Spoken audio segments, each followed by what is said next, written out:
Okay, so everyone get ready for this deep dive. Yeah, this is a good one. You guys have sent in just a ton of these incredible testimonies from Pastor Jerry Az's YouTube channel. Yeah.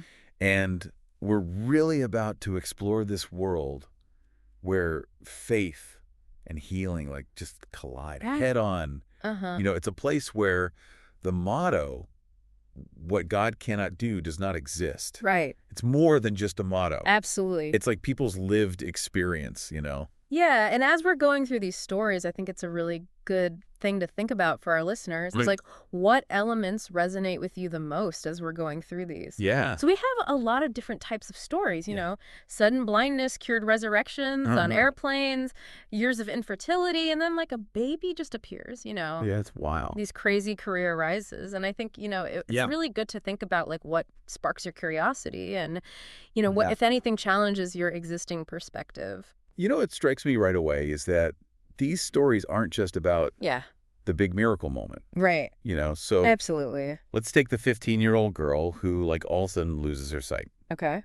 She's diagnosed with optic neuritis, Uh-huh. which is basically inflammation of the optic nerve. Yeah. Her mom, she's obviously frantic. Yeah. She finds the NSPPD prayer online and has her daughter just listen to it. Wow. And then get this, the next morning she wakes up and she can see again. That's wild. Cry. Crazy. Yeah, that's the type of story that just grabs you. Right. And it makes you think about, like, what role does belief actually play in events like this? Like, it reminds me of, like, the placebo effect. Yes. Where if you just believe in a treatment, yeah, it can have, like, a real impact on your health. Totally. So is that maybe what's at play here, or is there something more? Yeah, and, like, that detail that you mentioned about the mother finding this prayer online. Yeah. Like, that just adds another layer, doesn't it? Yep. It's like the way technology is shaping how we experience and share our faith. Right. But speaking of things that are really hard to explain, there's the story of the man who was literally brought back to life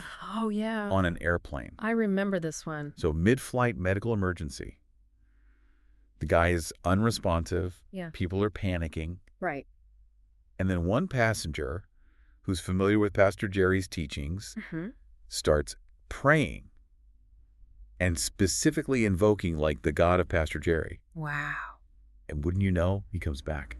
That's crazy. It's just wild. You know what's interesting about that one is that element of social proof. Yeah. Because there's a whole plane full of people Right. witnessing this event. Yeah. And that can amplify that feeling that something miraculous happened. Totally. So it makes you wonder if that same event happened with just one witness, would it be perceived in the same way? Right. Would it even be a story? And would it be recounted in the same way? Right. Yeah, that's such a good point. But miracles aren't always about these dramatic life or death situations, right? Yeah. We also see these stories about these really long-term struggles that lead to these breakthroughs. Yeah. So that makes me think about this woman who struggled with infertility for 12 years. Wow. 6 rounds of IVF. Goodness. Just years of people saying hurtful things. Right. And then finally she has a baby boy. That really highlights the power of resilience. Yes. And also the human need for hope. Yeah. We see this even outside of religious contexts. Right. People facing incredible hardships. They find ways to keep going. They find ways to believe that things can get better. Yeah. So this story, regardless of what the ultimate cause of that outcome was, it really speaks to that human capacity for hope. It totally does. And it makes me think of that saying that Pastor Jerry uses about there's a major gate that opens. Okay. After you've gone through all these smaller doors. Right. So those smaller doors are the challenges. Yeah. The setbacks. Yeah. But the major gate is the breakthrough. That's a great metaphor for personal growth. Yeah. Yeah, think about it this way. Okay. Maybe those smaller doors represent the lessons that we learn, the strength that we gain, even the empathy that we develop when we go through tough times. That's a good point. And without those experiences, we might not be ready for those major gate moments, the positive changes in our lives. Okay, so before we move on to that nurse's story, I wanted to ask you something. Yeah. I've noticed this thing about how Pastor Jerry mentions specific time frames for miracles to happen. Yeah. Like 5 months or 11 days. Right. I'm curious. Yeah. Do you think there's like any significance to those numbers? It's interesting. Yeah. It might make us think about confirmation bias. Okay. Which is that thing that we all have where we tend to notice and remember information that supports what we already believe. Yeah, that makes sense. Yeah. So if someone is convinced that Pastor Jerry's prayers work, they might see those numbers as evidence, even if they're just coincidences. Oh, so it's like our brains are kind of playing tricks on us? Yeah. Interesting. Yeah. It makes you think about how our brains work. For sure. All right, let's talk about this nurse. Okay. She goes from being a regular nurse to director of nursing in just 5 months. Wow. But it doesn't stop there. 6 months later, promoted again. What? This time to general manager. Wow, that's a rocket ship career. It really is. That's wild. And it's interesting because it's kind of shifting from just the purely miraculous, like, healing to, like, divine intervention can impact all areas of life. Right. So it speaks to this belief that success isn't just about hard work, right, but it's also about aligning yourself with a greater power. Absolutely. And, it's like as we get into these testimonies, right, it's important to remember that, like, not everybody's going to hear these stories and immediately jump on board. Yeah. Right. Some people are going to be naturally skeptical. Totally. And that's okay. Yeah, that's fine. But I have to say, even if you come at these with a healthy dose of skepticism, right, they're still just so powerful. Yeah. They really draw you in. Yeah. You hear these people sharing these really deeply personal experiences. And these moments of just incredible struggle and, this unexpected transformation. It makes you think about, like, what is the human capacity for faith? For sure. Not just as this religious doctrine, but like how it can really shape how we experience the world. Absolutely. And it's not just the people giving these testimonies. Right. It's like the thousands, right, maybe millions of people who are watching these videos online. Right. So it makes you wonder, like, what is it about these stories that just resonates so deeply with so many people? Well, I think it taps into that universal desire for hope, overcoming challenges. Yeah. Seeing the human spirit triumph. We all crave those stories that show us that, like, good things can happen. Yeah. Even in the face of adversity. And that maybe there's something bigger than ourselves looking out for us. There's something really comforting and even empowering about hearing about, these everyday people who experience these extraordinary things. Like, it makes you think, well, if it happened to them, maybe it could happen to me too. Absolutely. And these stories offer a glimpse into this world where, like, the impossible becomes possible. Limitations are transcended. And faith can move mountains. Whether or not we fully embrace these stories as literal truth, they invite us to, like, just open our minds to new possibilities. And to consider the potential for these unseen forces at work in our lives. Another thing that strikes me is that there's this strong element of community in these testimonies. Oh, for sure. When you see all these people who are united by their belief, sharing their stories of hope and healing, there's this powerful sense of belonging. Yeah, it's crucial. Yeah. It's like these online spaces almost become these virtual support groups. Yeah, totally. Where people from all walks of life, all over the world, can connect and share their experiences and find strength in their shared faith. Right. And it gives them validation. That they're not alone. Absolutely. It's like a digital support system. Right. Where people can draw strength from each other and reinforce their belief in prayer. Yeah. And speaking of challenges, there's also this emphasis on action. In these testimonies. It's not just about believing. It's about actively engaging with your faith. Praying for divine intervention and expecting these miracles to happen. That's a key takeaway. It encourages a much more proactive approach to faith where individuals are empowered to partner with a higher power. To bring about positive change in their lives. So it's about taking ownership of your spiritual journey. And believing that you have the ability to influence your own reality. Absolutely. I like that. Taking action, not just waiting for things to happen. Exactly. And that sense of agency. Like, you have the power to shape your own destiny. That can be incredibly motivating and empowering. Okay, before we wrap up this deep dive, I want to go back to something that you mentioned earlier about how these testimonies can really challenge our existing frameworks. For sure. So I'm curious, how do you see these stories interacting with more scientific or secular explanations of the world? Well, I think it presents a really fascinating juxtaposition between faith-based and scientific perspectives. Okay. On the one hand, we have science, which seeks to understand the world through observation, experimentation, and empirical evidence. And on the other hand, we have these testimonies, which are based on personal experiences and beliefs that might fall outside of the realm of what science can currently explain.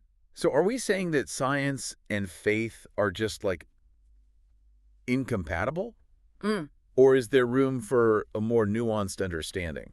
I think there's always room for nuance. Okay. While some people might see these perspectives as diametrically opposed, I think it's more helpful to view them as complementary lenses. I like that. Complementary lenses. So we can approach, the complexity of human experience. So science gives us these really valuable tools for understanding the physical world.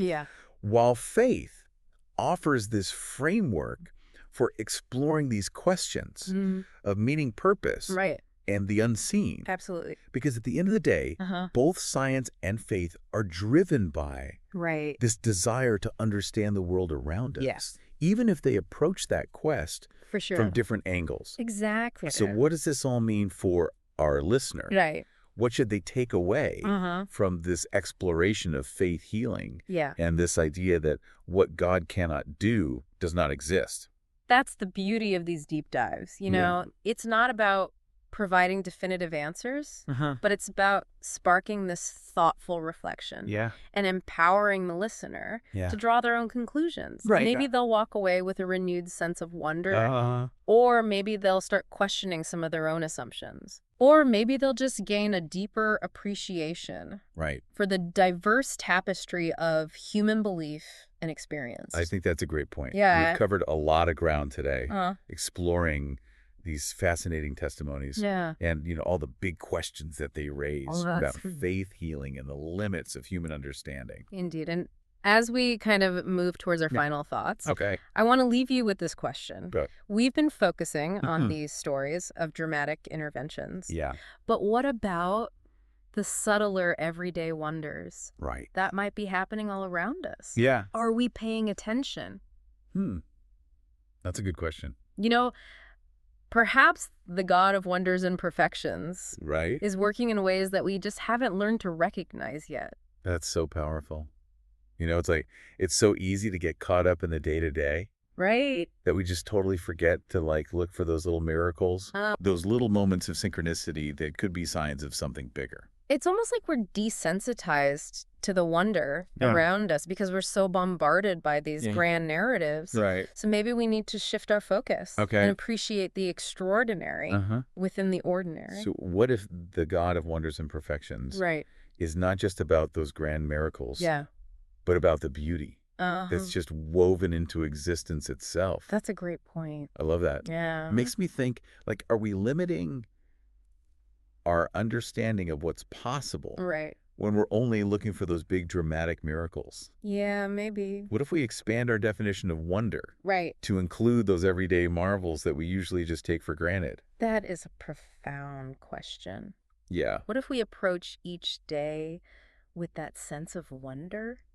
Just appreciating the everyday miracles that are all around us. The sunrise. A flower blooming. A child laughing. The laughter of a child.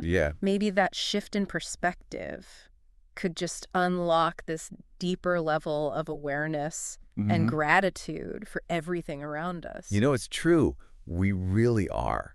Surrounded by all these incredible things. The changing seasons, the birth of a child, the way our bodies heal. I mean, these are all extraordinary events that we just kind of write off as ordinary because they happen all the time. But if we just pause for a second to really contemplate these everyday occurrences, they reveal just a crazy level of complexity and beauty That's really hard to explain. Totally. Maybe the true miracle isn't in the exception, but just like in the essence of existence itself. We're always searching for the spectacular. Yeah. But maybe the God of wonders and perfections is in that quiet magnificence of just the everyday. Okay, mind officially blown. So if we apply this kind of expanded definition of wonder to the testimonies that we've been looking at, what kind of new insights might we get? That's a really good question. Yeah. That's where things get really interesting. Okay.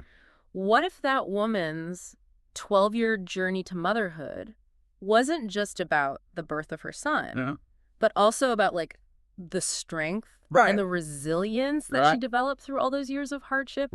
What if the man's revival on the plane wasn't just about his physical recovery, but about like the collective outpouring of empathy and support from everybody around him? Yeah, that's a good point. And what if that nurse's career ascent wasn't as much about like her professional gain and more about her dedication to her patients and the ripple effects of her compassion? I see what you're saying. Yeah. We've been so focused on just the outcome, the miracle itself, that we kind of missed these equally miraculous transformations that are taking place inside these people. The growth, the resilience, the compassion. That's it. Those are all wonders in and of themselves. I think so, for sure. Yeah. And maybe those inner transformations are the real miracles, the ones that actually shape us and have a lasting impact on the world. Yeah. They influence how we interact with others. They radiate outwards. Yeah. And they create this positive change. That goes way beyond just ourselves. Wow. This deep dive has been incredible. This was a good one. These testimonies are so much more than just feel-good stories. They really make you think about some profound questions. Yeah. About faith and healing and really with like the nature of reality itself. Absolutely. We've explored these stories of divine intervention and these grand displays of the miraculous. Yeah. But as we wrap up, I want to leave you with this. Okay. What about the subtler wonders? The everyday miracles that are always unfolding all around us. Yeah. Are we even paying attention to those? That's the question. Or are they slipping by without us even noticing? Maybe the God of wonders and perfections is working in ways that we just haven't learned to see yet. That's right. You know, hidden in plain sight within the beauty and complexity of our world. Well said. I think that's a great place to leave it. Awesome. This was a good one. Yeah.